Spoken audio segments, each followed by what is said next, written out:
Farmer Peters woke abruptly. What he had intended as a mere 40 winks had turned into a deep sleep. The noise that had disturbed him came from outside his window. "Get off me!" came the sound of a very loud and nasally voice. "You won't like the taste." This was followed by the sound of a loud cat screech. Farmer Peters raced to the window. "Lani, is that you?" As he looked outside, he could see that Lani appeared to be attacking a potato plant. With a somewhat distraught gaze, he also noticed that what was once a full field of potato plants was now empty, other than this single vegetable. "Stop that now, Lani," he uttered. "You know that this is the Amesmouth Annual Farmers' Competition crop, or what's left of it." Farmer Peters had had particularly high hopes for these potatoes, which he had been hoping would be of sufficient size to finally grasp him the winning entry he had desired for so long. "Yes, you heard him," said the nasally voice. "Get off me!" Farmer Peters looked at the ground, and then the cat, and then the ground, and then the cat once more. His expression was one of pure confusion. "Who said that?" he muttered, with no small amount of trepidation in his voice. "Who do you think said it?" The mystery voice responded. "There's only 3 of us here."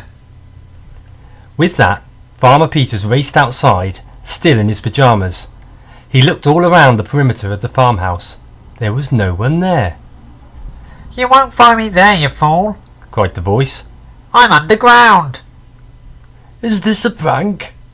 uttered Farmer Peters, half expecting one of his old school friends to suddenly appear from behind a bush and start pointing his finger and hysterically laughing, which incidentally used to happen quite a lot at school. But there was no one to be found. Farmer Peters approached the potato plant and grasped his hand around its stalk. "Oh, so you're going to have a go now too, are you?" said the nasally voice, now clearly coming from under the soil. With that, Farmer Peters gave the potato plant a huge tug using all of his strength, and out of the ground popped the largest potato he had ever seen. But that wasn't the only thing that set this particular potato apart from others he had grown before. This one had legs, and arms, and a face. Yes, a proper face, with long eyelashes, a pronounced yet stubbly nose, and an enormous mouth. "Oh, now you've gone and done it," said the potato. "You've gone and mooned it now, haven't you? I was going to follow all my friends down into the new worlds below, but you and that stupid feline have gone and spoilt all that." Farmer Peters was speechless.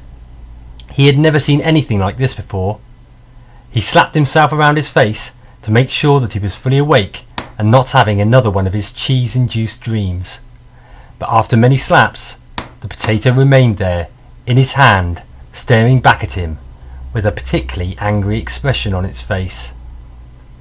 The potato sighed.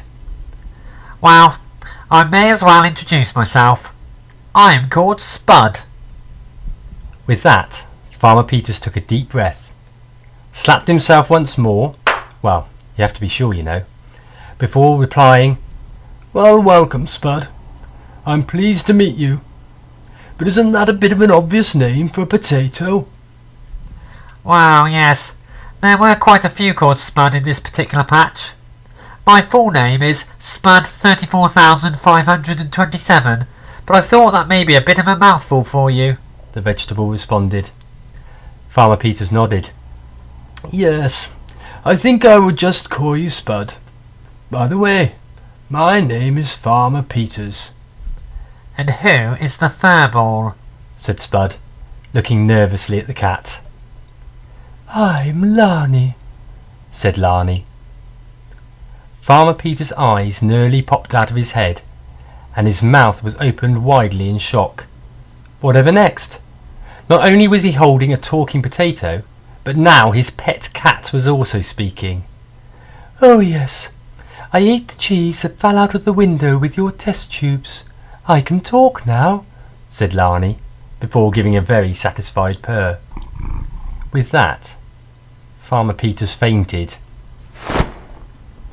When he came to, It was clear some hours had passed, as the sun was positioned centrally in the sky. He could hear Lani and Spud talking together. It appeared that the early conflicts between the two had long been forgotten, and they were chatting as if they had been friends for years. "So it's settled then," said Lani. "We enter you into the Amesmouth Fair Farmers' Competition tomorrow as the world's largest potato." I'm not that large, replied Spud, somewhat put out. I was actually quite a slim potato, I'll have you know, before that master of yours had his chemicals spill all over me. "Well, whatever," Lani continued, "you are still much larger than anything that has previously been presented in the competition." Farmer Peters jumped up excitedly, quite forgetting the fact that he was the topic of conversation between a cat and a potato plant. "That is brilliant! Truly brilliant! Spud, you can help me win this year's competition. Quick, let's head back into the house, have a nice cup of tea, and make plans." "Tea?" Lani sighed. "I would much prefer another kipper." Just water for me, said Spud. The three of them headed back into the farmhouse and spent the afternoon planning and plotting and generally getting to know each other better. Spud, it seems, was one of approximately 70,000 of Farmer Peters' potentially prize-winning potatoes, but the others had disappeared underground, as had the carrots, the turnips, the swedes and the parsnips. Spud himself had been hoping to join them, but had been prevented from doing so when Lani had grasped him. It's meant to be glorious down there, said Spud. All beautiful and dark, and with far less threat of being dug up and eaten. "Don't worry, Spud," chuckled Farmer Peters. "I don't think I could bring myself to eat you now. And anyway, you are going to help me win at the Amesmouth Town Farmers Awards tomorrow. Looking at the size of you, I think I may even be able to beat Farmer Cooper for once, and perhaps steal a smile from young Flossie."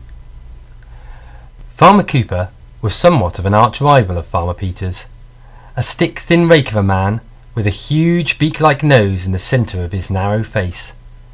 Ever since they had both been at school, there had been fierce competition between the two of them, and unfortunately, Farmer Peters had always come out second best. Each year, the mocking had become more and more harsh and cruel. Last year, both Old Man Peters and Farmer Cooper had spent 2 whole hours after the winner had been announced, pointing at Farmer Peters and laughing at his expense. "No one wants to eat pink carrots, Peters," joked Farmer Cooper. "Whatever were you thinking?" Farmer Cooper had of course won yet again, with his treble-sized peas in the pod.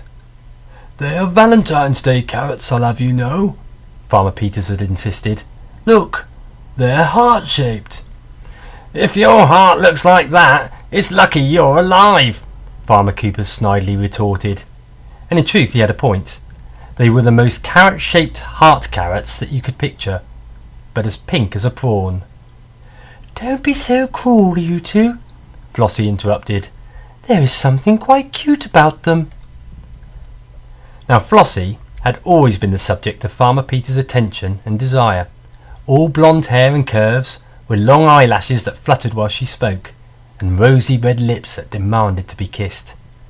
Secretly, he had always dreamed that one day he could impress her with one of his scientific experiments, and she'd agree to marry him.